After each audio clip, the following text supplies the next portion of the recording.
Steve Webster and Tony never again headed at Donington last August and went on to win their third World Championship in succession. It was a triumph for advanced technology and brilliant teamwork. But the team has changed for 1990, with Gavin Simmons now the brave man on the chair. Absolutely magnificent meeting.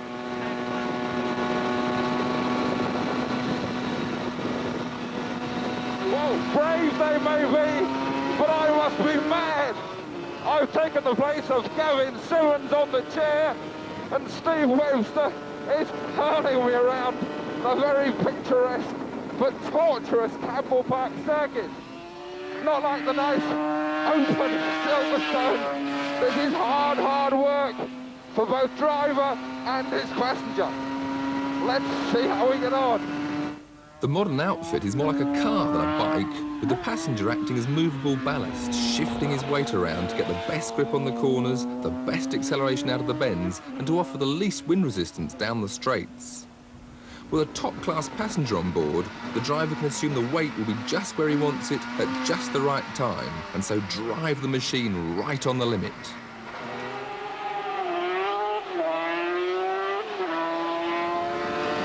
For the passenger, it's essential to be strong and agile. Plus, you have to trust the driver enough not to need to look where you're going. In fact, the sound of the engine can often be your cue to change position. But to see how the bike itself works, you first have to undress it. With the bodywork removed, we can see the basic structure of a sidecar outfit, centred upon this monocoque backbone chassis that features cantilever suspension, both front and rear, all built by the LCR company in Switzerland. The suspension has spring damper units mounted inside the monocoque itself. There's no suspension at all on the sidecar wheel, but it does have a brake, and all three brakes are operated by this one brake pedal. The engine is developed on a Krauser crankcase built specially for sidecars in Germany, and it features two twin-cylinder Yamaha engines, giving a total of 4 cylinders with 4 carburetors and 4 exhaust pipes. Total power output then around 140 brake horsepower.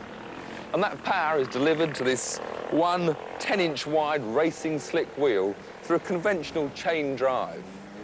Beside that, the sidecar rider's platform. And to see how the rider does his work, we'll need the bodywork back on. Gavin Simmons was on hand to show me how it's done.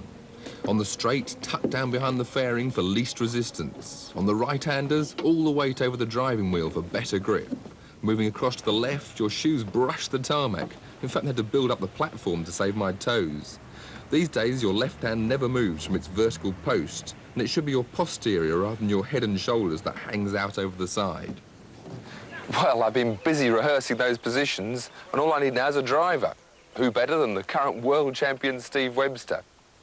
And I guess now I've run out of excuses. Time for me to get my helmet and get on that platform.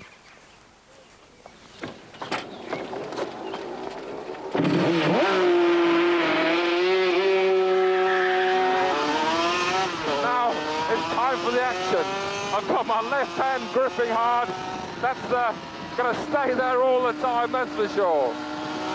Up into this long sweeping left before Charlie's and up and out. Over the right-hand wheel, giving weight to that side as we sweep into Charlie's. And then out onto the straight, tucked in. But this is a nice cosy bit down here as we're up to speed. End of the straight, coming to the tight park corner.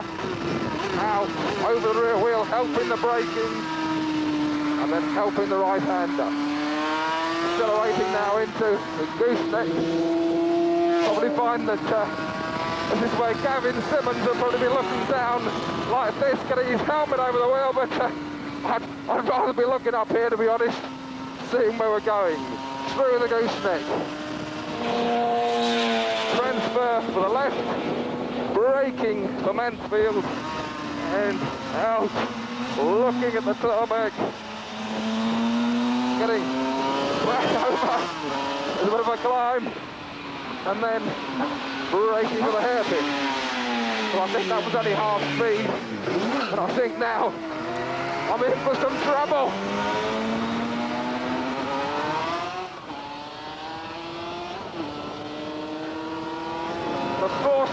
really building up.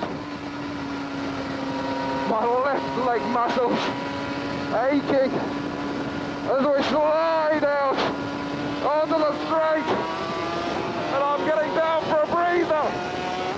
But I'm actually too tall to hide behind the fairing, and I'm buffeted by the 120-mile-an-hour airstream before the fierce braking into the tight right-hander at Park.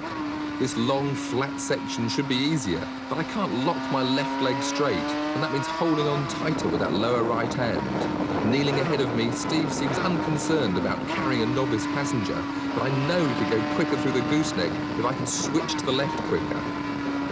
Down to Mansfield, and I ought to be sticking my bottom out, but I'm happier to make do with head and shoulders. It's better on this lap, but it's certainly exhausting. A Grand Prix can last 40 minutes, so Gavin must be super fit to keep going that long at racing speeds. I train regularly, yet I'm pretty knackered after a quick 3 laps around Cadwell. And if you imagine I'm exaggerating the danger, remember, even the experts can make mistakes.